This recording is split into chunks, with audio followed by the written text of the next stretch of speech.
It's Rob at JTech, and today I'm going over a PMI under your hood and inside the cab of a semi truck. I'm basically going to just flip the camera around. I'm going to point out things you need to check and everything. Make sure that, you know, there's no leaks on anywhere or any component. Just doing a visual inspection. So I'm going to start off on the front left and go from there. So the first thing that you'll do, of course, is you come up, you got your power steering reservoir, you got your steering, you got filters, you have the compressor. I mean, check up for oil leaks anywhere you want to start. You got your radiator hose and your intake and stuff. You got your tire, your kingpins, you got your front brake chamber, another filter right there. So basically what you're going to be doing is doing a visual inspection, making sure there's no leaks on it, no faulty parts. And of course, to check for faulty parts, you would have to run the system, such as, you know, your compressor. You want to run up your AC and get the engine running hot. Make sure your compressor throws the air through the engine and everything like that.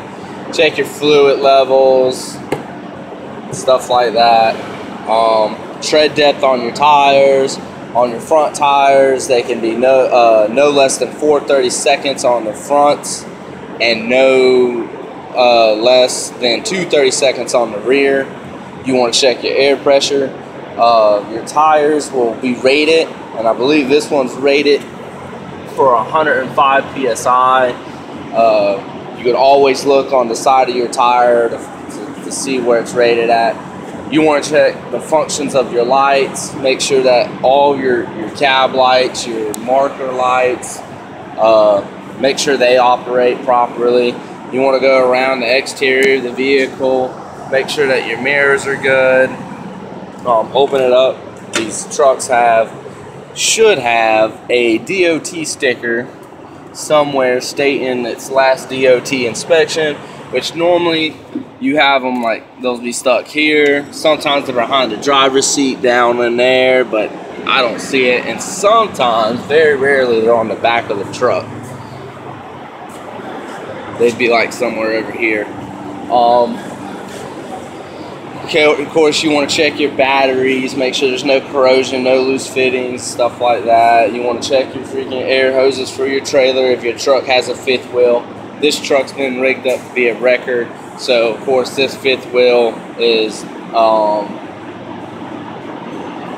not in operations right now.